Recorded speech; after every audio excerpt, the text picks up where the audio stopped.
في كل أحد بقالنا فترة باخد معاكم شخصية من شخصيات الكتاب المقدس. We've been taking a character from the Bible on the first Sunday of each month. عايز أسأل الشباب على الأقل، هل فاكرين شخصية من الشخصيات اللي قدمناها؟ Do any of the youth remember any of the personalities we studied? ده في ناس رافعة ايديها بجد. أنا قلت سؤال. طيب ندى، أسمع. دانيال فاكراها، شكرا. طب فاكرة إيه الموضوع الأساسي اللي اتكلمنا فيه يا ندى؟ مش مهم، لا ده صعب عليك، ده خارج المنهج ده. شادي؟ العذراء مريم؟ حلو قوي، ده في ناس فاكرة، الحمد لله أنا كده مطمن، حتى لو الشباب بس فاكرين الأسماء أنا كده مطمن. النهارده هناخد شخصية جديدة من شخصيات الكتاب المقدس، بنحاول ناخد شخصيات مش معتاد نتكلم عليها. I'm trying to handle some characters that we're not used to talking about. لكن قبل ما اخد شخصية النهارده عايز اسأل سؤال وفكروا فيه، ومينا هتترجم لي لو حد قال بالانجليزي. So I want to ask you a question now that I want you to think about. ليه انت مسيحي؟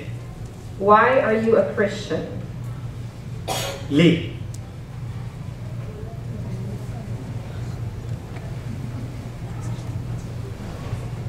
هستنى عليك شوية،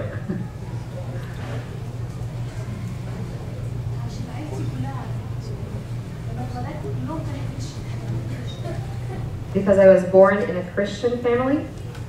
ممكن يكون ده سبب فعلا. That might be the reason. إن أنا اتولدت مسيحي، أعمل إيه يعني؟ I was born that way. ما عنديش اختيار. Don't have a choice. حد عنده إجابة تانية؟ Anybody have any other answer? الرب اختارنا. God chose us. فعشان كده أنا قررت أبقى مسيحي. And that's why I decided to be a Christian. John. I recognize that I'm a sinner and I need Jesus to take away my sins. رائع. يسوع خلصنا، يسوع أخذ خطايانا، يسوع سامحنا. ده في اختيار هنا. So there is a choice here. ايه تاني؟ عايز اسمع من حضراتكم، ليه انت مسيحي؟ More reasons. Why are you a Christian? Because I wouldn't have another. It's the reason I'm alive. I'm a Christian because it makes sense to be alive. Someone who's perfect, complete, might be perfect. لو حد جه قدامك وهاجم المسيحية أو شتم في المسيحية هتعمل إيه؟ If someone comes and attacks Christianity, what would you do? بنزعل ونتضايق. You might get upset. طيب سؤال تاني. Another question. أنت ليه أهلاوي أو ليه زملكاوي؟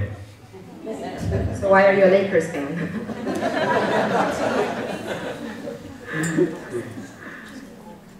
تفتكروا إنها تفرق؟ Do you think it makes a difference? ليه أنت مصري؟ ليه أنت أمريكاني؟ تفرق؟ Why are you Egyptian? Why are you American?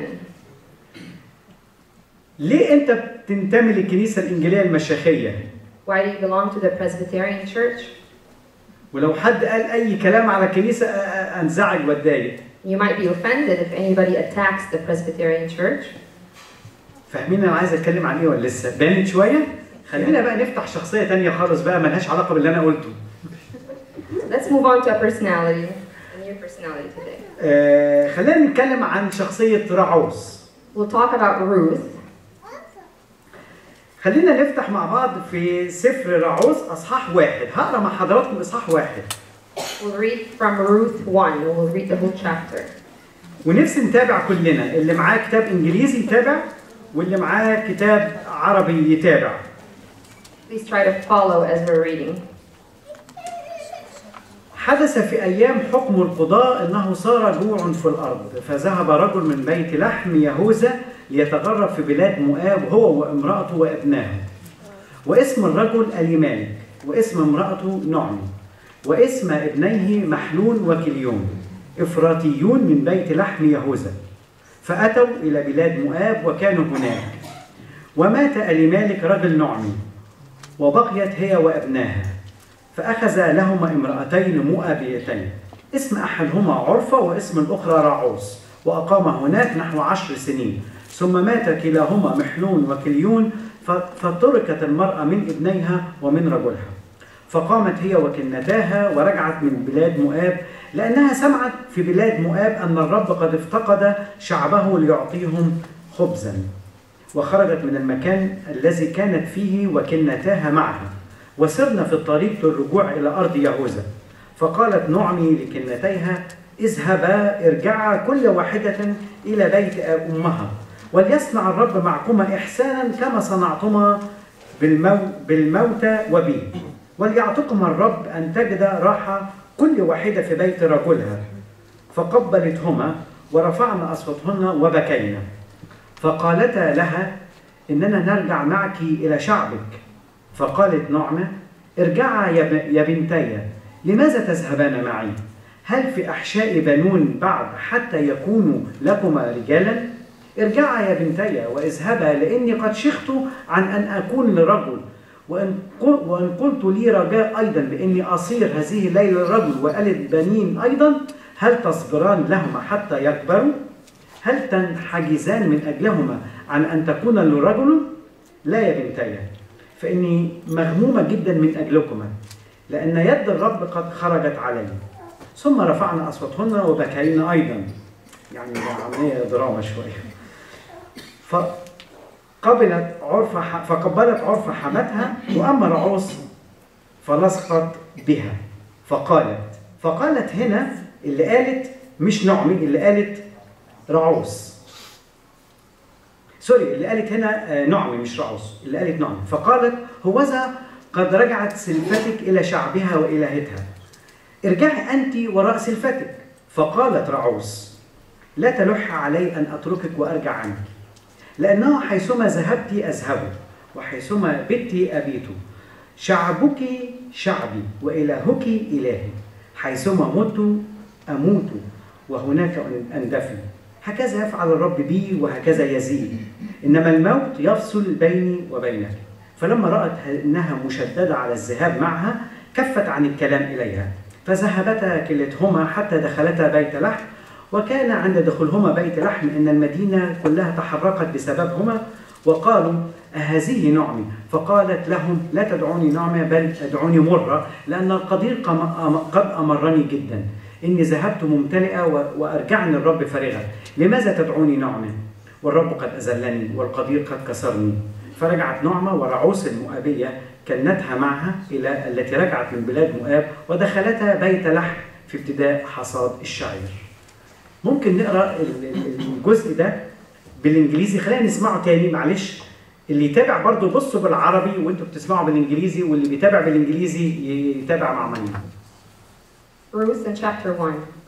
In the days when the judges ruled, there was a famine in the land. So a man from Bethlehem, Judah, together with his wife and 2 sons, went to live for a while in the country of Moab.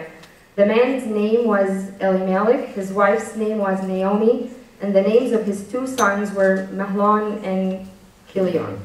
They were Ephrathites from Bethlehem, Judah, and they went to Moab and lived there. Now Elimelech, Naomi's husband, died, and she was left with her 2 sons. They married Moabite women, one named Orpah and the other Ruth. After they had lived there about 10 years, both Mahlon and Chilion also died, and Naomi was left without her 2 sons and her husband. When Naomi heard in Moab that the Lord had come to the aid of his people by providing food for them, she and her daughters-in-law prepared to return home from there. With her 2 daughters-in-law, she left the place where she had been living and set out on the road that would take them back to the land of Judah. Then Naomi said to her 2 daughters-in-law, "Go back, each of you, to your mother's home. May the Lord show you kindness, as you have shown kindness to your dead husbands and to me. May the Lord grant that each of you will find rest in the home of another husband." Then she kissed them goodbye, and they wept aloud and said to her, "We will go back with you to your people." But Naomi said, "Return home, my daughters. Why would you come with me? Am I going to have any more sons who could become your husbands? Return home, my daughters. I'm too old to have another husband.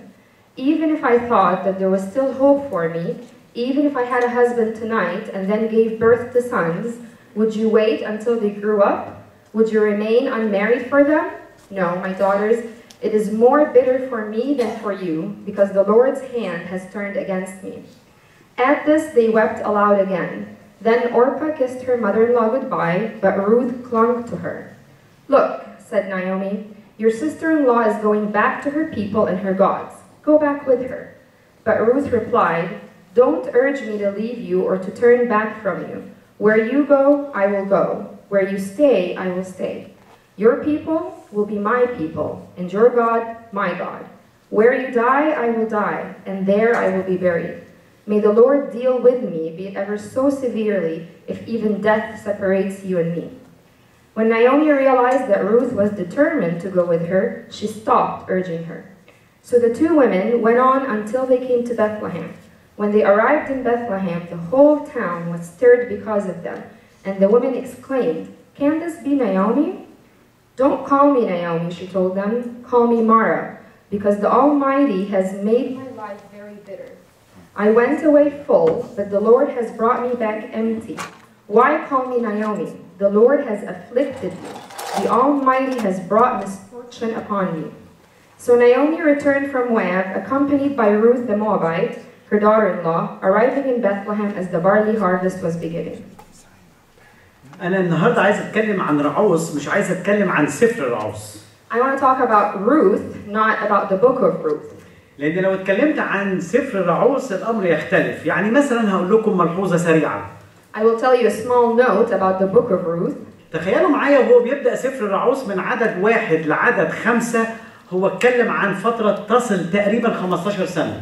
So verses 1 through 5 of chapter 1 span a period of about 15 years. تقريبا من عدد 6 لآخر الإصحاح هو اتكلم عن فترة تقريبا سنة.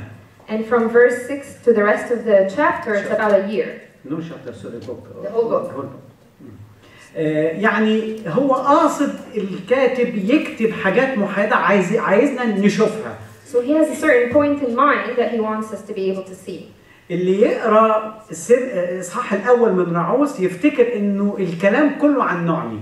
If you read the first chapter, you would think that the whole concern is about Naomi. لكن أنا هاخد من إصحاح 1 ومن سفر راعوث شخصية راعوث. But I want to focus on the personality of Ruth. شخصية راعوث شخصية تعتبر مش مظلومة في الكتاب، لكنها شخصية متفردة في الكتاب. Ruth is a very unique person in the Bible. جت بحصر لفظ كلمة راعوث جت 11 مرة في السفر. Her name was mentioned 11 times in the book of Ruth. لكن جت 5 مرات من 11 مرة وكأنه قاصد يقول راعوث المؤابية. And 5 of the 11 times he intends to tell us that she was a Moabite. وهنا وكأن الكاتب عايز يخلينا نركز على راعوث، خلي بالكم المؤابية التي رجعت من بلاد مؤاب، ده حتى في إصحاح 1 قايلها كده بحصر اللفظ في العدد اللي قبل الأخير، التي رجعت من بلاد مؤاب. So he really wants to make us get the point that she's coming back from the land of Moab. يعني إيه راعوث مؤابية؟ What does this mean? مؤابية يعني مش يهودية، هي من الأمم. So she's being a Moabite, she's not Jew, she's actually a Gentile. وكأن كاتب القصة هو بيبص على راعوث ازاي دي مؤابية. And as if the writer is just really wondering, how is that person a Moabite?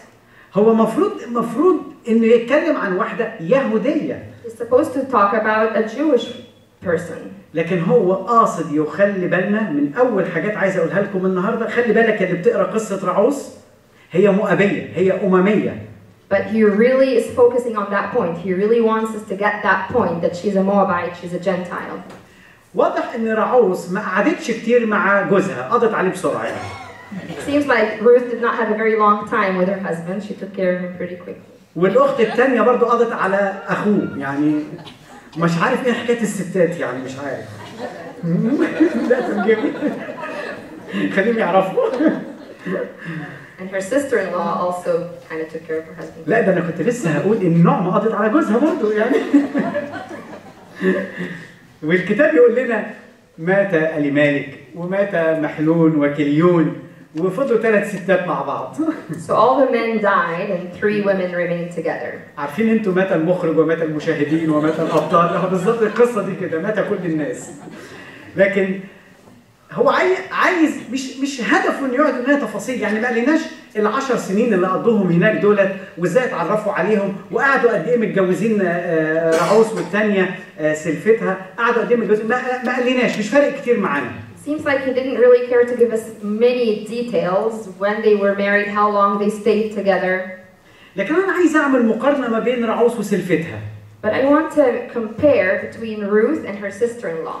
عاشت في نفس الظروف. They both lived in the same circumstances. يعني اتجوزت تقريبا في نفس الوقت اللي اتجوزت فيه راعوث. They probably married around the same time. وعاشت مع نوع من حمل دي وحمل دي نفس الست. And they lived with their same mother-in-law. وعاشت في ظروف اقتصادية واضح انها صعبة جدا ومرة جدا. And it seems like the economical situation was very tough on both of them. لدرجة انهم قرروا يرجعوا تاني، نعمة ترجع تاخد العيلة، طبعا العيلة تقلصت جدا، ما فيش اولاد، هم يا دوبك هي وراعوث وسلفتها، سلفة راعوث، يروحوا بيت لحم. So it was so bad that she decided to take her daughters-in-law and go back to Bethlehem. نفس الظروف متشابهة. Very similar circumstances. ونعمة عرضت عليهم عرض. And Naomi gave the same offer to both ladies. يا بنتي يا حبايبي ارجعوا لأمكم وأبوكم، يمكن يكون لكم حظ تتجوزوا تاني. My daughters, go back to your parents' home. Maybe you'll get lucky enough and get remarried. القصة بتقول لنا إن الاثنين قالوا لا، نبقى مع شعبك. And the Bible tells us that both women said, no, we will remain with your people. راحت قالت لهم نعمة قصة طويلة كده. And Naomi responded with a long story. يعني أنا ما عنديش أولاد تانيين وما أقدرش أتجوز تاني وأجيب أولاد لأن أنا كبرت، طب هفترض إن أنا اتجوزت وجبت أولاد، هل لسه فيكم عمر تعيشوا لغاية ما يكبروا ويتجوزوكم؟ مش معقولة، لا ارجعوا. She told them, I'm too old, I can't have children, and if I get lucky enough and I do have children, are you going to wait for them until they grow up so that you can marry them? Please go home. لكن لما قالت الكلام ده، واحدة منهم غالبا حسبتها وقالت صح، احنا هنروح معاكي ليه؟ رايحين أرض فيها مجاعة، هنروح ليه؟ أنا أرجع. And when Naomi said this, it seemed to convince one of them. She said, that's reasonable. Why would I go with you? I'm going to go back to my home. حد يقدر يغلط الست دي؟ Do you think she was at fault? لو أنا حبيت أعمل مقارنة بين الاثنين، أقدر أقول في حد أحسن من حد؟ Can I say that one of the two sisters-in-law is better than the other one? أنا من المؤكد إن الاثنين كويسين والاثنين صح، والقرار اللي أخذته عشانها هتسيب نعمة قرار صح. I think they're both right, and even the one who decided to go home, that's a reasonable decision. لكن في رأيي اللي عملته راعوث هو اللي خلانا نلتفت للنقطة اللي عملتها راعوث. But it's Ruth's response. This is what really catches our attention to what she did. يعني راعوث غالبا خرجت بره التوقع الطبيعي إنه خلاص جوزي مات أرجع بيت أهلي. Ruth went beyond the normal expectation. When her husband died, the normal thing is to go back to her family. لكن أصرت راعوث رغم إنها سمعت لثالث مرة من نعمة، خلي بالك سلفتك رجعت، ارجعي أنت كمان. راحت قالت لها لا. And even upon the third urging from Naomi to Ruth to go back home, Ruth insisted, no, I will not leave you. لأن راعوث قالت لها بقى قصيدة رائعة.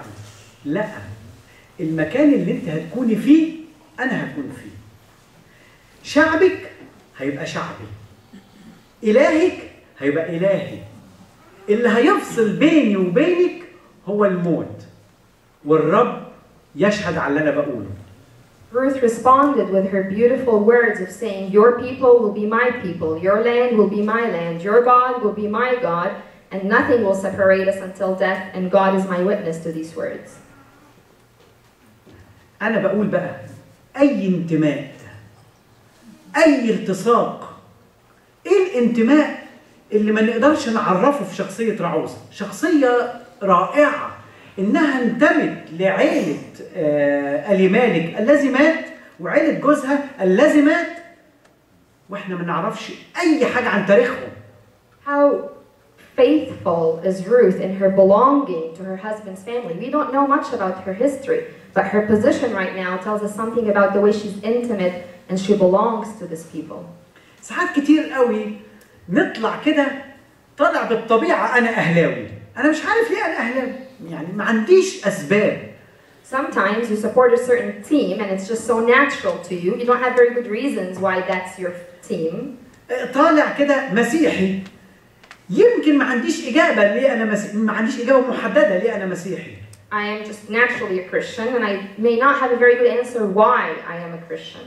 لكن لاقي نفسي عندي انتماء للعقيدة دي، للكنيسة دي، للديانة دي، للنادي ده، للأسرة دي، عندي انتماء ما. But I feel that I have a certain belonging to that religion or that team or this group of people or that church. وهذا الانتماء مش قدام مقابل. And this belonging, it's not for a certain thing that I'm getting back for it. مش لأن عيلة آل مالك دي هي اللي قوتني وهي اللي أكلتني فأنا هنتمي. It's not that she was counting the things they did for her and the favors they give her, that's why she belongs to them. مش لأن الكنيسة دي هي اللي اهتمت بيا وهي اللي بتزورني وهي اللي بتهتم بيا قوي قوي قوي في وقت الزنقات فأنا منتمي للكنيسة دي. It's not because it's that church that cares for me, especially during tough times, that's why I belong to that church. مش لأن المسيحية هي اللي اتربيت فيها وهي اللي عشت فيها أنا بنتمي ليها وإنها هتديني الخلاص وهتديني الحياة الأبدية فأنا مسيحي. It's not because of what I get from being a Christian, salvation and a good life, that's what makes me a Christian. لكنه انتماء دون مصلحة. But it's a selfless kind of belonging. تعالوا نقيس انتماءاتنا أحيانا لأماكن كتير بنعملها أو أماكن كتير بنروحها. Let's think about our belonging to certain things that we feel like we belong to. أنا أروح للمكان اللي يشبعني، أروح للمكان أو الطائفة اللي تديني وضعي، لكن ما تخلقش عندي الدافع إن أنا لمجرد إن أنا أروح للمكان ده بغض النظر عن مقابل، ما حصلتش. Maybe we tend to go to places where we feel that we get satisfaction, where we feel we get a certain position. But we don't just go places because we belong there. عايز أفرجكم على لقطة من فيلم سينمائي مصري. We're gonna watch a video clip. بيقدم رسالة لا تقل عن ما صنعته راعوث، بس بيقولها بطريقتهم، ده سينما، هنتفرج على سينما ممثلين نعرفهم، يمكن في ناس نسي الممثلين دول، بس اتفرجوا على اللقطة دي وشوفوا الكلمات اللي اتقالت، ركزوا في الكلمات، والكلمات مترجمة للإنجليزية للي مش يقدر يتابع العربي قوي. خلينا نتفرج.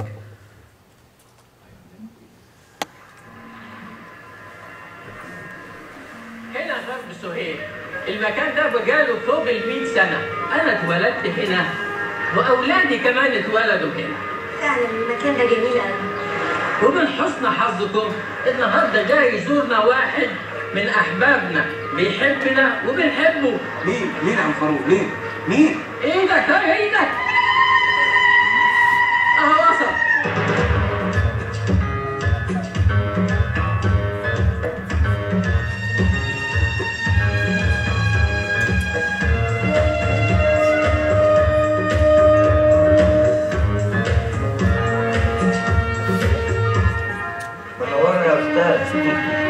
وايه الاخبار بقى يا حاج محمد؟ كله تمام الحمد لله.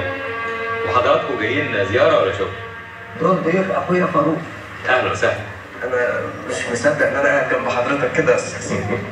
الله يخليك. الاستاذ حسين واجهه مشرفه لمصر. متشكر جدا. وحضرتك بتحب اسوان طبعا مش كده؟ في حد ممكن يشوف الجمال ده كله وما يحبوش؟ وبتيجي هنا كتير؟ مش اقل من 5-6 مرات في السنه. انا وحسين كنا مع بعض في المدرسه في القاهره. طب وفنان زي حضرتك سافر ولف الدنيا ويمكن شاف مناظر اجمل من كده مليون مره. اسمح لي يعني اللي يخليه يجي مكان زي ده اكتر من 5-6 مرات في السنه. انت منين؟ حلوان. بتحبها؟ يعني عادي. بتحب والدتك؟ الله يرحمها طبعا بحبها. تحبها ليه؟ بحبها عشان أمي، لازم أحبها يعني مش عشان إنها أجمل ست في الدنيا ولا عشان إنها أحسن واحدة في كل حاجة. أنت لما بتحب مكان وتشتاق له وتروح له يمكن ما هوش أحسن مكان ولا أجمل مكان، والناس اللي بنحبهم ويحبونا ما بنقعدش ندور بنحبهم ليه ولا بنكره فيهم إيه، بنحبهم زي ما هم، لأن اللي بينا مشاعر حقيقية، مفيش أي مصلحة ولا حساب للبيزنس، لا هناخد منهم إيه ولا هم هياخدوا مننا إيه. ولو بصيت للوشوش اللي حواليك دي هتفهم اللي أنا عايز أقوله لك. وأنت لما ترجع حلوان تاني وتروح الحواري اللي أنت كنت بتلعب فيها وتفتكر أيام مدرسة والمذاكرة، سهر الليالي، تعب الأمهات والأبهات، هتحس إن الحاجات دي كلها تستاهل إنك تحب ناسك. وأنا لما بسافر بره وبلف الدنيا وبقابل ناس ما اقدرش ابدا انسى العيون السمر دول ولا القلوب الطيبه اللي ما تعرفش غير الحب.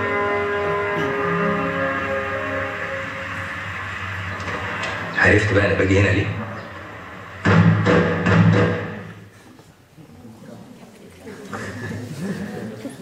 انتوا عايزين تكملوا الفيلم؟ لا ركزوا معايا شويه. أنا عجبتني قوي اللقطة دي وحسيت إنها بتعبر عن ما صنعته راعوث، إنها انتمت لعيلة آل مالك بغض النظر عن أي ظروف تانية. I really liked this scene and I felt that it really embodies the story of Ruth, that she got stuck. She belonged to this family regardless of the circumstances.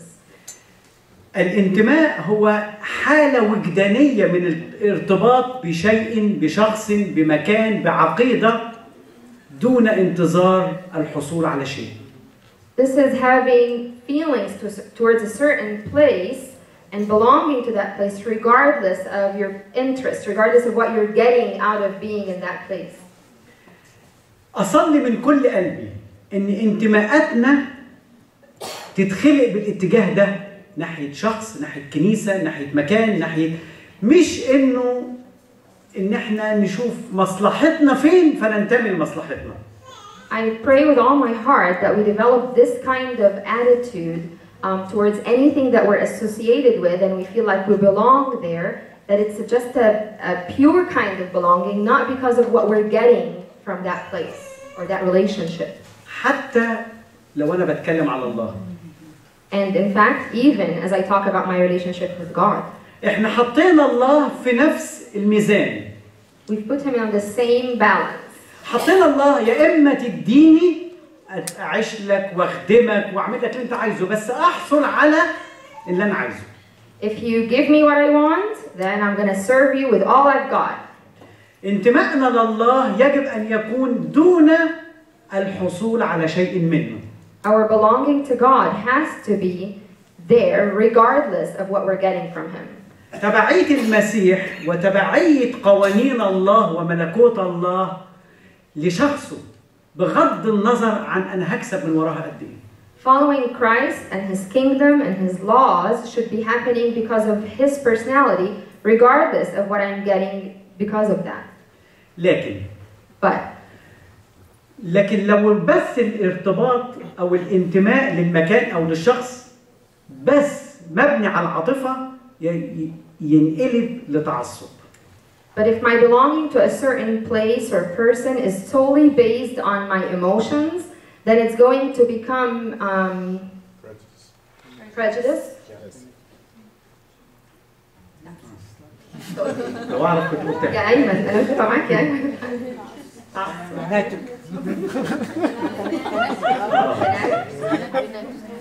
أنا معاك. بانت خلاص بانت. راديكاليزم. مش عايزين انتمائنا للمسيحية، انتمائنا لله، انتمائنا للنادي، انتمائنا لبيتنا يتقلب لتعصب لمجرد أنا منتمي. I don't want it to be just emotional and I just feel like I'm very rational about it and this is what I'm going to be doing just because of my feelings, but it needs to be more than that. راعوث عملت الحاجتين، عملت الارتباط الوجداني وعملت الارتباط العقلي. Ruth did both things. She had an emotional belonging and also a mental one. وعرفنا الكلام ده منين؟ من جملة صغيرة قوي قالتها. And we know this from a very small sentence that she said. إلهك إلهي. أنا قررت إني أختار إلهك. أنا مؤابية. عندي 100 إله. لكن قررت إن أختار إلهك يا نعمي هو إلهي. She told Naomi, your God is my God. She said, I know of many gods, but I have picked, I have chosen your God to be my God. لما قالت لها شعبك هيبقى شعبي ممكن ناخدها بناحية اجتماعية وفيها علاقات وفيها مشاعر فماشي شعبك هو شعبي دي عن طريق المشاعر. When she said, your people will be my people, this may be just an emotional kind of tying because of society and things she may get out of that. لكن لا يمكن لما تقول إلهك هيبقى إلهي والرب وقالت أدوناي استخدمت تعبير يهودي الرب يشهد على اللي أنا بقوله ده معناه إنها فكرت. When she says, your God, my God, and she even used the Jewish name for God, Adonai, that means she has thought about what she's saying and the decision she's making. يعني عندما تكون مسيحي لأنك اتولدت مسيحي ده لا يعني إنك أنت لازم تفكر في مسيحيتك. So when you're born a Christian and that's the way you are, that does not mean you should not think about your Christianity. مش معناه إنك أنت انتميت لهذه الكنيسة وحبيت الناس وارتبطت وجدانيا وذكرياتك في هذه الكنيسة ده مش معناه إنك أنت ما تفكرش. مش ضد دي. The fact that you've been in this church for years and you feel you belong to this group of people, that does not mean you should not keep thinking about your decision to remain here. انتمائك لله بنفس الطريقة مش معنى انك انت ارتبطت وعرفت من مدارس الأحد وسمعت عن الله فارتبطت بيه لكن ده لا يمنع انك انت برضه تفكر في الله وتناقش وتجادل الله. Being that you belong to God because it's a decision you made a long time ago does not mean that you don't need to think about that decision and talk through it and ask questions about your relationship with God. أنا النهاردة بدعوكم للحاجتين في الانتماء. I'm today calling you to consider both things about belonging. الارتباط الوجداني دون الهدف الحصول على مصلحة ما والارتباط العقلي. I want you to think about both your emotions towards a certain place and that you're belonging there regardless of what you're getting, and also your thinking about it and your mental involvement in that decision. في ناس بقى مدمنين مصالح. بمعنى انه يهمه قوي يحصل على اكبر كميه مكاسب. ولعلمك هديك صوتي. Some people are really concerned for their own personal interest and what they're going to get out of belonging to a certain place. لكن واضح ان راعوث من يوم ما عرفت نعمة وهم عايشين في فقر. فين إلهك ده؟ ده سابق في كل الظروف. But it seems like their relationship never saw any good times. It seemed like they always suffered with poverty at least. ومع ذلك اختارت هذا الإله. But in spite of that, she still chose God. النقطة الثانية في نعمي في راعوث. The second point about Ruth. واللي هختم بيها النقطة الثانية والأخيرة. And the last point. راعوث ما كانتش اختيارها أو انتمائها عشوائي وخلاص أصل أنا مجبرة، أصل أنا اتعودت، أصل أنا مش هغامر بجديد، لكنه كان انتماء إيجابي. Ruth's decision was not just a haphazard thing and she didn't have another choice, this is what I'm used to, she took this life and she doesn't know another life. No, it was something that she thought about and she picked that choice. وكان لنعمي ذو قرابة لرجلها جبار بأس من عشيرة أليمالك اسمه بوعز. فقالت راعوث المؤابية لنعمي، قالت راعوث المؤابية لنعمي: دعيني أذهب إلى الحقل وألتقط سنابل وراء من أجد نعمة في عينيه. يعني للدرجة دي راعوث إيجابية. Ruth was very positive about her decision. Let's read what the Bible says in chapter 2. Now Naomi had a relative on her husband's side, a man of standing from the clan of Elimelech, whose name was Boaz. And Ruth the Moabite said to Naomi, let me go to the fields and pick up the leftover grain behind anyone in whose eyes I find favor. يعني راعوث شافت ان الظروف الماديه صعبه جدا، فقراء لدرجه مش لاقيين الاكل اليومي، مش لاقيين الطعام الطبيعي اليومي. So they were so poor that they couldn't find their daily bread. ما حطتش ايديها في وسطها، نعم يا ستي نعمي، هو انا عشان قلت لك همشي وراكي هتسوح؟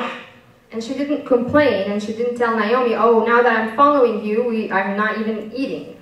لقينا راعوث هي اللي قالت لنعمي اسمحي لي او ارشديني للمكان اللي اروح الم فيه التقط سنابل الحقل اللي تقع من ورا الحصادين. But Ruth was so positive that she took the initiative to tell Naomi, tell me places where I can go so I can find us some food. يعني أنت عندما تنتمي إلى الله، عندما تنتمي لكنيسة، عندما تنتمي لنادي، تنتمي لعقيدة، كن إيجابي حتى في الظروف الوحشة. So when you belong to someone or something, be positive even when the tough gets going. عارفين باي باي كمبورة؟ لما أشوفكم وتتصلحوا الموقف ده أبقى أجيلكم باي باي، لما تصلحوا نفسكم أبقى أجيلكم. Your attitude may be, well, I'll come back to this place, whatever that place is. Once you fix things up, then I can come back. لا، حط إيدك، كن إيجابي وصلح أنت اللي مش شايفه مظبوط. No, that's not what you should do. Be positive and put your hands in with whoever is working there and fix those things that you don't feel are so right. هي دي شخصية راعوث الجميلة. عشان كده الرب قصد إنه يحط راعوث في وسط الكتاب المقدس، المرأة المؤابية اللي تعتبر نكرة مش موجودة، حطها في الكتاب المقدس لسبب آخر. But it's beautiful to see God's purpose with this woman, Ruth, the Moabite. عارفين المكافأة اللي أخدتها راعوث إيه هي في الآخر؟ المفاجأة الفظيعة. Do you know the big reward that she got, the big surprise that Ruth got? إنها لما اتجوزت بوعز خلفوا طفل صغير كده اسمه عبيدة. عبيدة ده أبو يسى. يسى ده اللي جاب داوود. داوود اللي جه من نسل المسيح. أنتوا متخيلين معايا؟ مؤابية أممية لأنها انتمت لهذا الإله كانت سبب في إن يجي المسيح. So when she married Boaz, they had Obadiah, and Obadiah had Jesse, and Jesse's son is David, from whom Jesus Christ came. That was her reward. لما تختار الله عن قناعة وتمشي وراه مهما كانت الظروف، تأكد أن هناك غرض الله يستخدمك له. When you choose God and His ways and choose to follow Him regardless of the situation, be assured that He has a plan for you. تعالوا نفرح بعيلتنا، تعالوا نفرح بديانتنا، تعالوا نفرح بين بعضنا البعض، تعالوا نحتفل، أنا منتمي ليكم وأنا هكون إيجابي، همد إيدي. Let's rejoice in our family, let's rejoice in our faith, let's rejoice in this group of people and have the attitude that we belong together and we're going to be positive in that belonging. تأكدوا أن الرب هيعمل بينا عمل عظيم. And be sure that God is going to do great and mighty things through us. خلينا نصلي. أطلب من أيمن لويس تقدمنا في الصلاة.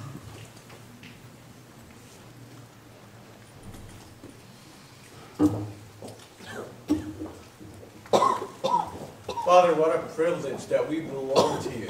And that's because you chose us. We did not choose you. Lord, we thank you because we belong. We have a place in your arms. And we have a place in the body of Christ. And we have a place with our families and friends and in this church.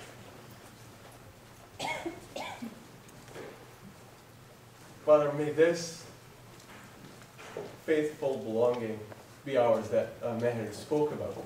That we just be selfless, not looking for what's in it for us, but seeking your guidance wherever you have placed us, that we would belong, that we would put our hands on the plow, and we'd be positive and make a change. Lord, we thank you because you choose the weak, the despised, the Gentiles, to do your mighty work through them. may you use us with all our imperfections. Lord, help us just to surrender completely to you and let your glory shine through us. We ask that whatever matter spoke about today would instill in us new attitudes that will produce lasting change. In Jesus' name, amen. فرصة نجمع